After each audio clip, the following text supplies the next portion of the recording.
Evangelho de Jesus, conforme escreveu Lucas, capítulo de número 1, verso de número 80, diz: E o menino crescia e se robustecia em espírito, e esteve no deserto até o dia em que havia de mostrar-se a Israel.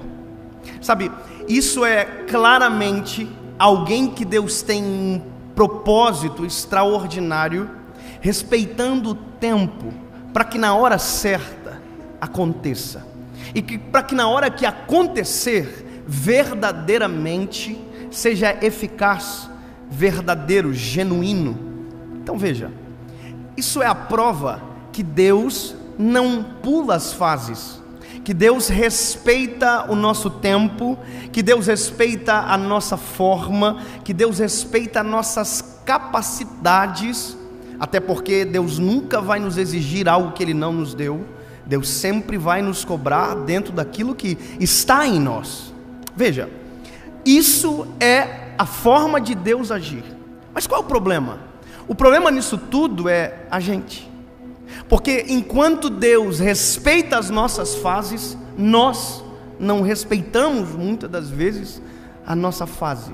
Nós não respeitamos o tempo, sabe por quê? Porque nós queremos acelerar as coisas, nós queremos que seja rápido, nós queremos que seja na nossa hora, nós queremos que aconteça, e porque a gente quer que aconteça, ao invés da gente caminhar, a gente corre, ao invés da gente engatinhar, a gente quer andar, sendo que as fases, quando respeitadas, elas nos resguardam de fracassos.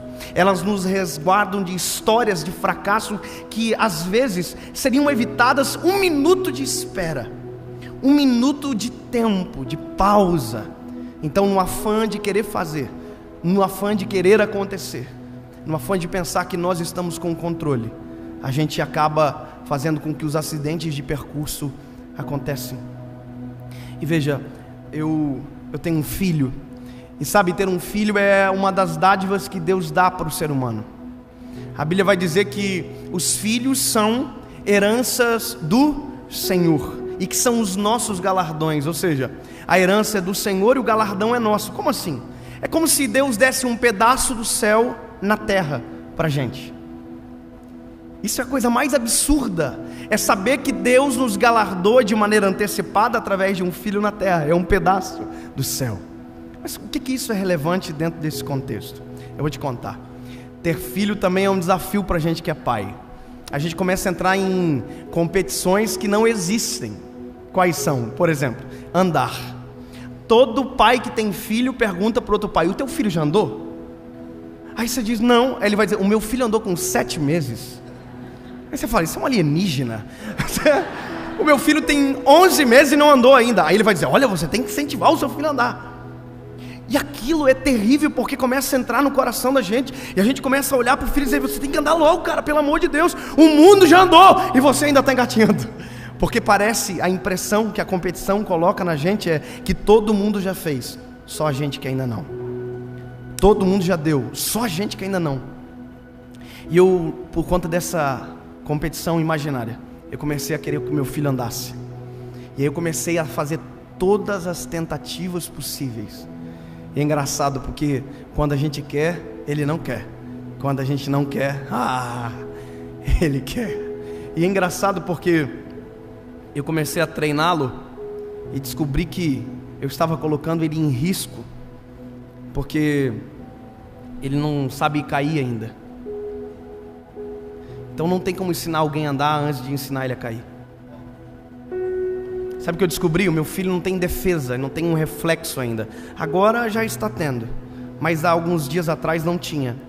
Se ele caísse, ele caía de frente, não colocava as mãozinhas, e eu tinha que segurar, porque ele batia com o rosto. Se ele caísse para trás, ele não colocava os bracinhos para trás, ele caía com tudo, e se eu não segurasse, ele batia a cabeça. Então eu descobri uma coisa: antes de o meu filho andar, eu tenho que deixar ele aprender a cair. Porque o risco, sabe qual é? É que se eu forçar ele a andar e ele cair e machucar, ele desiste de andar. Porque uma queda sem treinamento é traumatizante. Deixa eu te dizer uma coisa: Deus nunca vai nos expor antes de nos treinar. Se não aconteceu ainda algo que Deus preparou para você viver, não aconteceu exatamente porque você não está preparado para o risco da onde Ele vai colocar você, aonde Ele vai te inserir.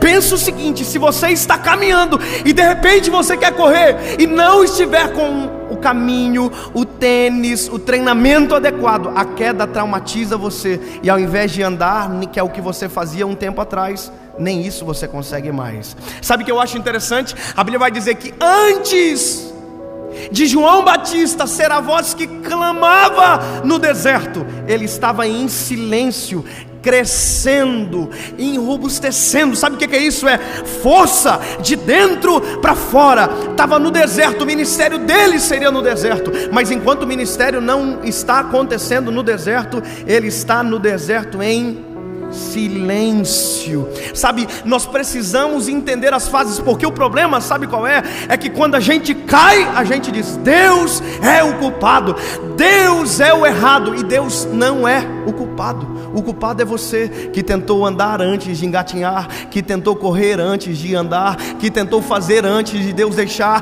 que tentou sair antes de Deus liberar as portas para você. Deixa eu te dizer, enquanto Deus não dizer vem, não vai. Enquanto Deus não quiser, não queira, porque quem determina o tempo e as estações da nossa vida são o Senhor. Eu quero contar algo pessoal, que parece até irrelevante talvez, mas sabe, todo pregador tem um sonho, e o meu sonho era pregar na Lagoinha, Belo Horizonte. Meu sonho era pregar na Lagoinha, Belo Horizonte. E um dia eu liguei para um amigo meu que tinha um contato, que tinha outro contato, que tinha outro contato, e disse: por favor, me ajuda a pregar naquela igreja. E durante um mês ele correu lá, que não sei o que ele fez, mas ele conseguiu que eu pregasse numa congregação de uma das Lagoinhas de Belo Horizonte. É como se fosse assim, o acesso.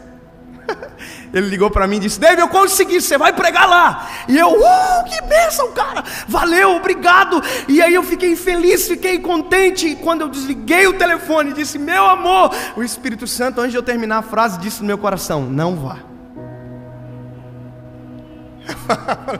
Ai, meu Deus do céu, estou ficando um pouco louco aqui, olha, com licença. O Espírito Santo falou assim: quer tomar conta do seu ministério? Quer fazer aquilo que eu, no tempo certo, vou fazer? Eu quase disse: quero. Porque a gente é ser humano, a gente gosta de desafios que não foram preparados para nós. Mas se não foi preparado para nós, não corra uma corrida que não é sua, porque você só vai fazer para se machucar. Me lembro que eu falei para minha esposa: amor, olha, conseguiu, mas Deus está falando comigo que não. A minha esposa é crente, irmão. Não é crente de dar agonia na gente, porque mulher serve para isso, para equilibrar o homem. Ela olhou para mim e disse: amor, não vá. Falei: mais um, 2-0. Aí liguei para o rapaz e disse: irmão, obrigado por todo o esforço que você fez, mas eu não posso ir, porque o Senhor disse que eu não devo. Ele ficou chateado, desligou o telefone, e eu não fui. Era só isso. Só não fui. Sabe qual é o problema nosso também? Eu vou terminar dizendo isso para você. A gente quer que, porque não foi, então foi honrado em outro lugar? Não, só não fui. Por quê? Tem que ter troca sempre? Às vezes Deus só quer que você fique quieto, Deus só quer que você espere. Deus não precisa te dar: se você não for, então eu vou dar isso aqui. Não. Deus às vezes, e quando eu digo às vezes é sempre, porque Deus é pontual na forma de fazer. Espere, cresça, amadureça, porque na hora certa eu te apresento a Israel.